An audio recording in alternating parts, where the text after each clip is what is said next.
राज्यों में कांग्रेस का जलवा शुरू, बीजेपी का सुपड़ा साफ, कांग्रेस की सरकार बनना निश्चित। आपको बता दें कि 5 राज्यों के विधानसभा चुनाव के रिजल्ट आ रहे हैं, जिसका इंतजार हर किसी को था। काउंटिंग शुरू हो चुकी है और तस्वीर धीरे धीरे साफ होने लगी है। सबसे पहले बात करते हैं तमिलनाडु की। यहाँ मुकाबला इस बार बेहद दिलचस्प हो गया है। शुरुआती रुझानों में टीवी के 70 सीटों पर आगे चल रहा है, डीएमके गठबंधन 46 सीटों पर और अन्ना द्रमुक गठबंधन 39 सीटों पर। यानी इस बार तमिलनाडु में बड़ा उलटफेर होता नजर आ रहा है। एक्टर से नेता बने विजय की पार्टी टीवीके ने सबको चौंका दिया है। जहां पहले मुकाबला डीएमके और एआईएडीएमके के बीच होता था, अब तीसरी ताकत ने पूरा गेम बदल दिया है। हालांकि विजय की पार्टी जो है वो कांग्रेस के समर्थन में ही खड़ी है, यानी कि इन दोनों की बातचीत हो चुकी है और गठबंधन से सरकार बनाना निश्चित है। यहाँ तस्वीर लगभग साफ हो गई हो दोस्तों। अब चलते हैं केरल की तरफ। यहाँ तस्वीर जो है एकदम अलग दिख रही है। यूडीएफ बम्पर वोटों के साथ सरकार बनाता नजर आ रहा है, बम्पर सीटों के साथ जो है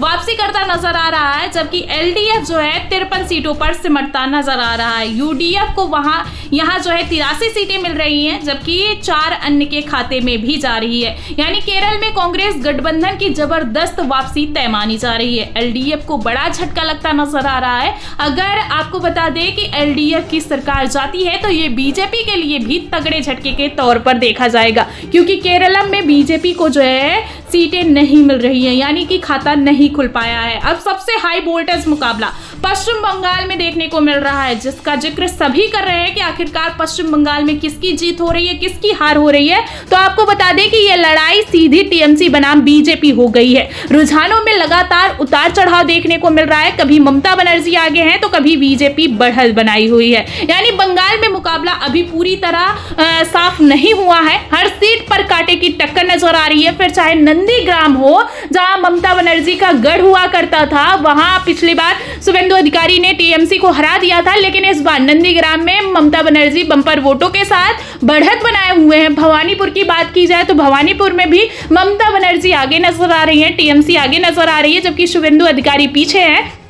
यानी जो मेन 2 चेहरे हैं, हॉट सीट जो इसको कहा जाता है नंदीग्राम, भवानीपुर, इन सीटों पर बम्पर वोटों के साथ टीएमसी आगे नजर आ रही है। अब जो है नतीजे बस आने ही वाले हैं तो पता ही चल जाएगा। हम आपको बता रहे हैं धीरे धीरे कि किस तरीके से नतीजे निकलकर सामने आ रहे हैं। तो पश्चिम बंगाल के ये नतीजे हैं, एकदम लड़ाई जो है कांटे की दिखाई दे रही है, और कभी बीजेपी आगे हो रही है तो कभी टीएमसी आगे हो रही है। लेकिन जिस तरीके से ममता बनर्जी ने दावा किया था कि उनकी सरकार चौथी बार भी बनने वाली है, वो अपने दावे पर कितना जो है कायम रहती हैं, या यूं कहे कि कितना उनकी वापसी के लिए जनता ने प्रण किया है, वो भी देखना दिलचस्प होगा। लेकिन इसके साथ ही अब हम बात करें असम राज्य की, जहां बीजेपी की सरकार है, मुख्यमंत्री हेमंता बिश्वा शर्मा मुख्यमंत्री हैं, वहां जो है बीजेपी अभी बढ़त बनाए हुए है। लेकिन जो है जिस तरीके से लड़ाई चल रही है बीजेपी और कांग्रेस के बीच, ये लड़ाई देखी जा रही है। अब बात करते हैं पुडुचेरी की, तो यहां भी शुरुआती रुझानों में बीजेपी आगे दिखाई दे रही है। छोटा राज्य है लेकिन सियासी नजरिए से बेहद अहम है,